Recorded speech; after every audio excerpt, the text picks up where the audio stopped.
This is Sondraya from Sondraya's Monthly Musings. And the music you hear in the background is actually Sondraya medicine tones from AnnieWilliams.com. And this is a tone of F sharp for the sign of Libra and its ruler Venus. I hope you enjoy. Jupiter straddles a Libra jeweled saddle as he gallivants through her sign of balance, love, and art. After this month's astrological overview, we will put strict logic away and allow poetry to have her sway. First, we'll look at the dance of planets and how best to elicit their highest.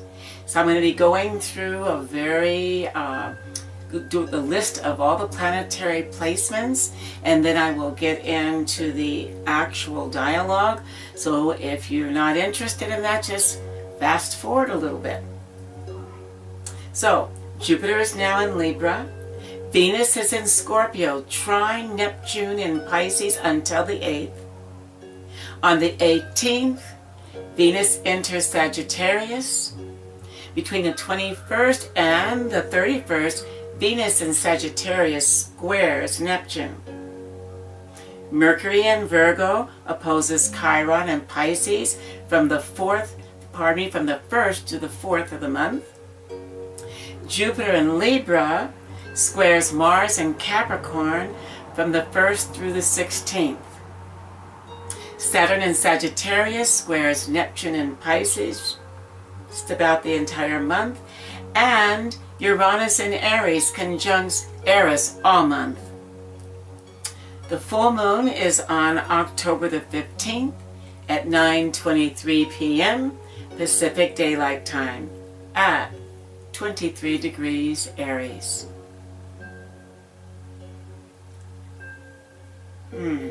So, Venus begins the month in Scorpio in trine to Neptune.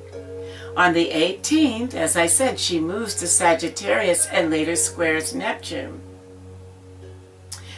Both these aspects, along with the Mercury opposite Chiron pairing, can excavate buried emotional wounds which Neptune can easily distort. However, if we remain balanced in our heart, these aspects can be petitioned to help us bring to light the most rooted of our relationship wounds for the purpose of deathing them and resurrecting a more divine aspect of love. This combo is great for transformative art. On a more metaphysical level, the Venus, Neptune, and Jupiter contacts can allow those who are willing to penetrate the boundaries of form and cultivate relationships with unseen entities.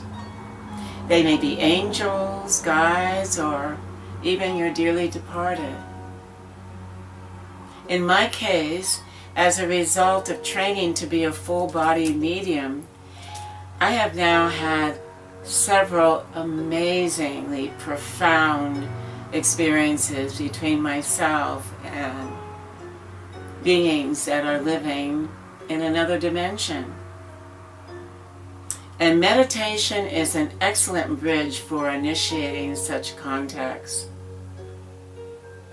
The Jupiter square Mars can be used to cut loose from the old boss and control game.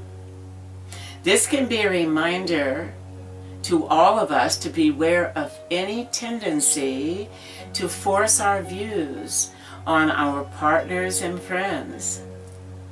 It can help us be more firm in our spiritual pursuits. Do be aware of taking on more than you can handle under this influence.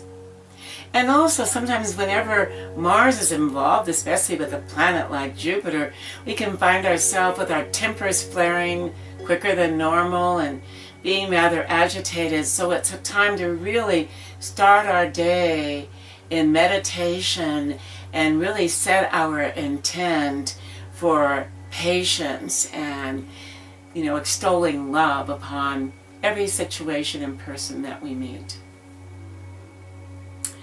So again, we would do well to petition our higher mind to help us be merciful and kind as regards our own and everyone else's faults and failings. When we validate the innocence of self, we can more easily see the innocence of everyone else. The Saturn square Neptune can help us find balance between the mundane and the otherworldly, manifest visions into reality. It can be inspirational for creating spiritual art.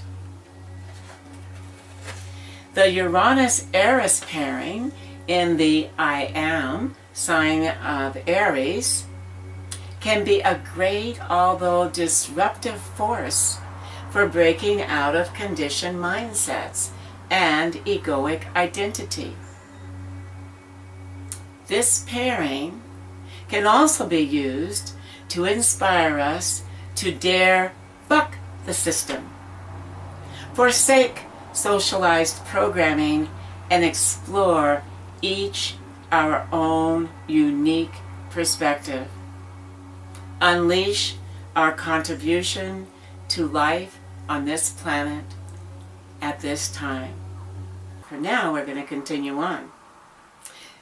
Because this month, my writing process was certainly reflective of Jupiter's movement into the artistic sign of Libra.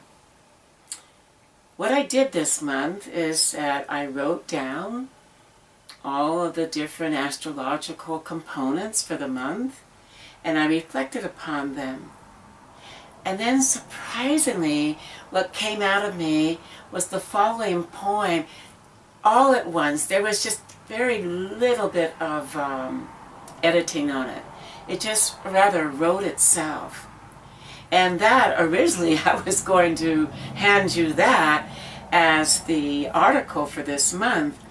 However, I shared it with a professional friend of mine, and she said, my goodness, I love it, but I don't understand most of it.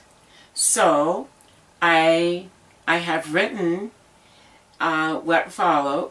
I've written what I previously spoke of as a translation of what I am now going to share with you. I hope you like it. And I want to add one more thing. That when we speak in rhythm and rhyme, it actually engages the whole mind. So it isn't necessary to know what a poem means. And my guidance tells me that this poetry is a transformative narrative if you let it. So let's just take a deep breath with me. And let everything flow. And be fully in the present moment. And okay. So, let the poem begin. Beauty is upon us. Ordinary days become creative times as Jupiter pours its wine into Libra's ornamental vessel. Simultaneously, Jupiter wrestles with Mars, who often turns bully when he visits law-loving Capricorn. However, he can provide the vitality to see a project through to completion. Beware of restlessness, irritability, and hastiness. Uranus prances in Aries alongside revolutionary Eris, while Venus, Libra's ruler, dances through Neptune's dream, wearing, until the 18th, a blood-red scorpion dress. In Sag, she will sport perhaps a protective vest.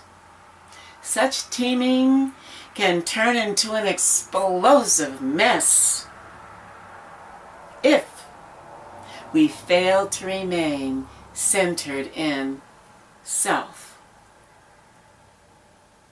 Or it can turn divine if we remain in our higher mind.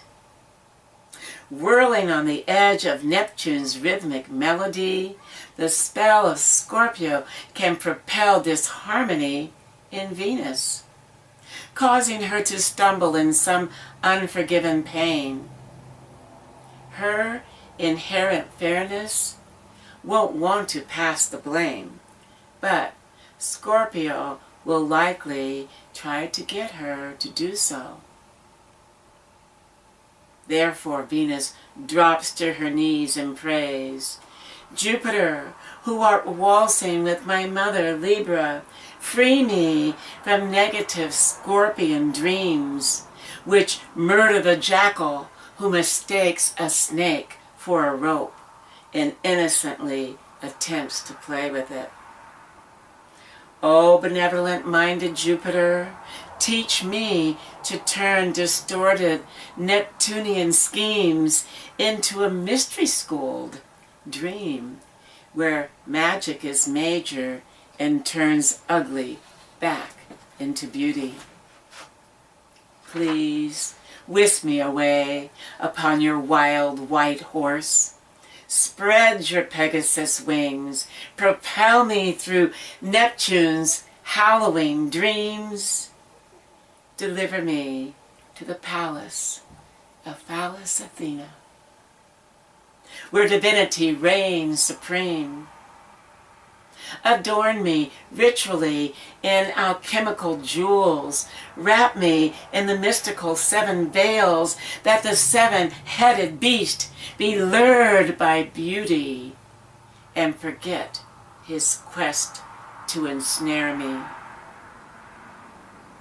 O illustrious Jupiter in Libra, great lover of art, festivities, and flights of adventure, tutor me, balance and beauty me, that I might rise like the phoenix from Scorpio's cocoon, dance abandonedly on the 15th, 'neath the Aries full moon.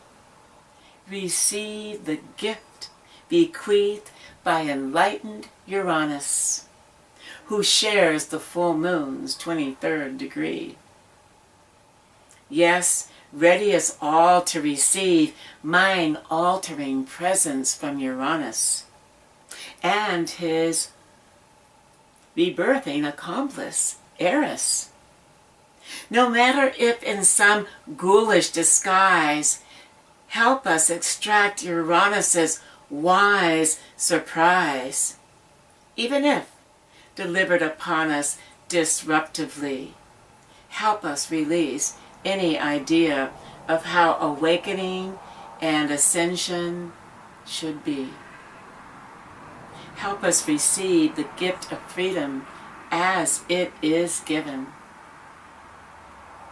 O mighty Jupiter, teacher, guru, politician, and philosopher, help us turn our eyes inward to your fields of infinite possibilities, that we may determine for ourselves our fate, that we may no longer wait for some fickle politician who feigns to free us.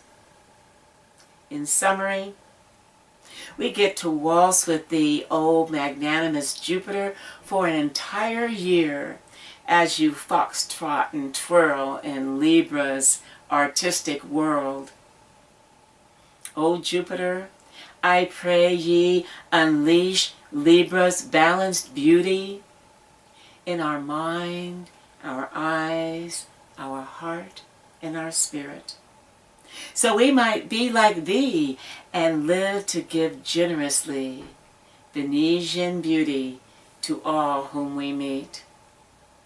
Let the doer do its due. Let love shine divine through you. Aho, Ashe, may magic light your way.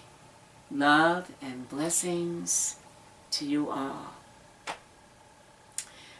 Do sign up for Sondraya's monthly musings, and you will receive a free birth card chart with an explanation, a brief explanation of what it means. And also, if you like, please press the button and like this video. And again, I want to thank Annie Williams from AnnieWilliams.com for allowing us to use her Sondraya sound medicine for this month of Libra. And again, I thank all of you for watching. Tune in next month for Scorpio's review. And do start, you may want to start coming back. I find during the month I have other things I wish to say, so any day now I may start doing some more videos, so check us out. Namaste. Blessed day.